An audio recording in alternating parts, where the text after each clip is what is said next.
வணக்கம் நண்பர்களே. இந்த வீடியோவில் நம்ம பார்க்க போகிறது அதிவீரராம பாண்டியர். அதிவீரராம பாண்டியருக்கு ஸ்ரீவல்லபன், வீரமாறன், ராமன், சீவலமாறன் என்ற வேறு பெயர்களும் உண்டு. இவரது காலம் கிபி 14ஆம் நூற்றாண்டு என்பர். பாண்டிய அரச மரபில் தோன்றியவர். இவரது இயற்பெயர் அழகர் பெருமாள் என்பதாகும். பிள்ளை பாண்டியன் என்ற பட்டப்பெயரும் உண்டு.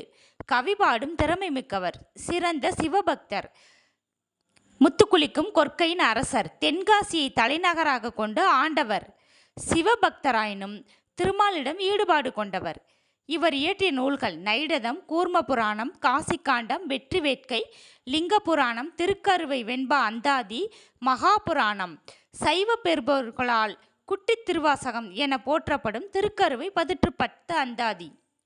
இவர் எழுதிய நைடதம் புலவர்க்கு ஔடதம் என போற்றப்படும். எனினும் நலன் வரலாற்றை கூறும் இந்நூல் 1772 விருத்தங்கள் கொண்டது.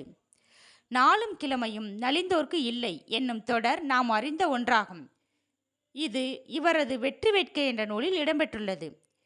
இந்நூலுக்கு நருந்தகை என்ற வேறு பெயரும் உண்டு. நன்றி, வணக்கம். வீடியோ பிடிச்சவங்க வீடியோவுக்கு லைக் பண்ணுங்கள், சப்ஸ்கிரைப் பண்ணுங்கள், உங்களோட ஃப்ரெண்ட்ஸுக்கு ஷேர் பண்ணுங்கள்.